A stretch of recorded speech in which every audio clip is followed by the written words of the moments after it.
Hello hello बच्चों, good afternoon to all of you. कैसे हैं आप सभी? उम्मीद है कि आप सभी लोग बहुत अच्छे होंगे। मैं रामकिशोर वर्मा, आप सभी का हमारे YouTube channel robot coaching classes में स्वागत है। जैसा कि आप सभी को ज्ञात है, मैं हिंदी पद्य का पहला पाठ अयोध्या सिंह उपाध्याय हरिओम द्वारा रचित महाकाव्य प्रिप्रवास से संबंधित पवन दूतिका पढ़ा रहे हैं। उसमें चार भाग में पढ़ा चुका हूँ और आज लेकर आया हूँ उसका 5वां पार्ट। देखते हैं कुछ उसको इस प्रकार से। हाँ बच्चों, जैसा कि मैंने पहले बताया कि आप सभी लोग जब भी इसे पढ़ें तो अपनी पुस्तक जरूर खोल लिया करें, क्योंकि आप जानते हैं जब मैं पढ़ाता हूँ तो प्रत्येक शब्द का अर्थ बताने की कोशिश करता हूँ, और इसलिए जो कठिन शब्दों के अर्थ में बताऊँ आप पेंसिल से उनको लिखते जाइए ताकि याद करने में आसानी हो। चलिए देखता हूँ पवन दूतिका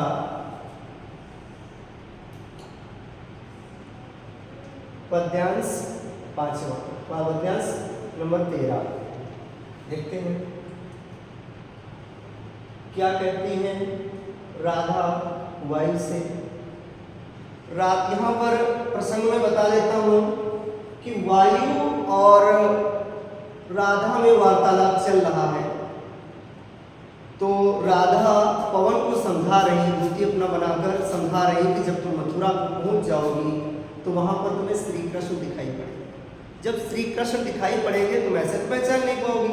तो राधा श्री कृष्ण का परिचय बताती हैं कि श्री कृष्ण आखिर होंगे कैसे।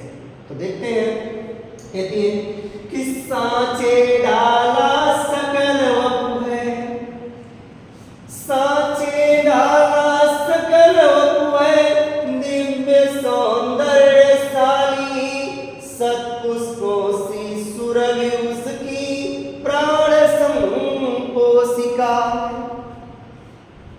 सत्पुष्पों सी सुरभि उसकी प्राण संपोषिका है।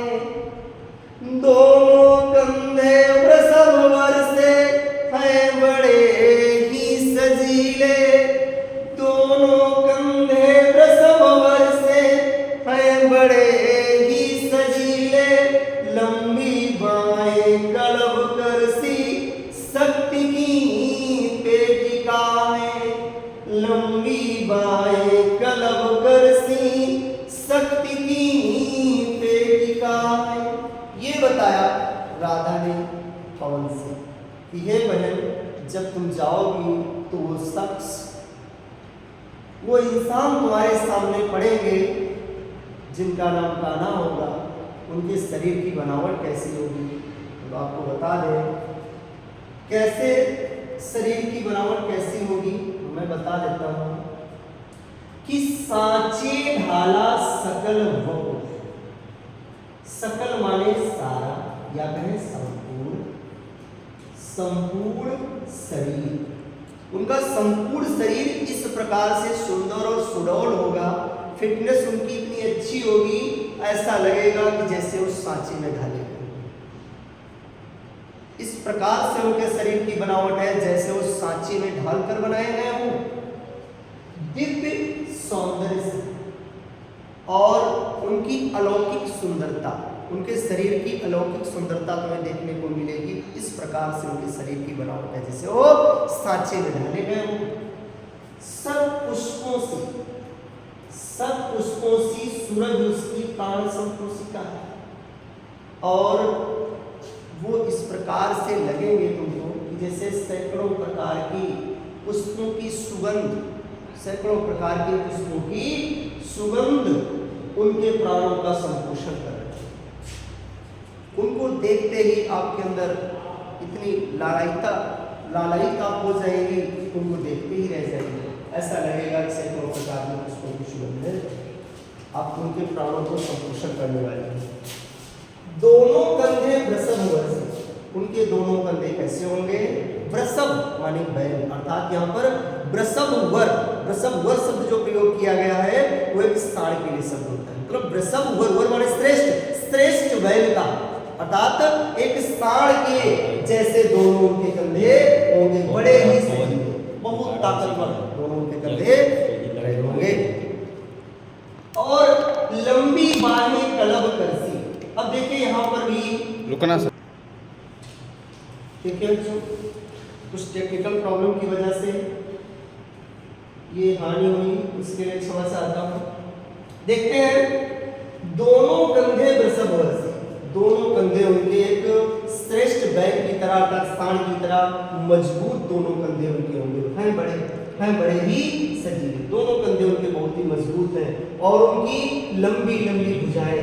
कलब माने हाथी, कलब माने हाथी, कर माने सूंड, कर माने सूंड, हाथी की सूंड के समान, हाथी की सूंड के समान दोनों कंधे उनके। शक्ति की पेटिका, शक्ति की पेटिका मतलब शक्ति का भंडार, शक्ति का भंडार, ये बात बताइए। तो राधा कौन को समझा रही हैं कि मेरे श्याम सुंदर कैसे होंगे? उनका पूरा संपूर्ण शरीर बिल्कुल सांचे में जैसे ढाले गए हो ऐसा उनका संपूर्ण शरीर होगा और उनके अंदर दिव्य अलौकिकता होगी, अलौकिक सुंदरता होगी और उनको देखकर ही ऐसा लगेगा कि सैकड़ों प्रकार की पुष्पों, उनके शरीर से निकलने वाली सुगंध अर्थात सैकड़ों प्रकार के पुष्पों की सुगंध उनके प्राणों का संपोषण करने वाली होगी। उनके दोनों कंधे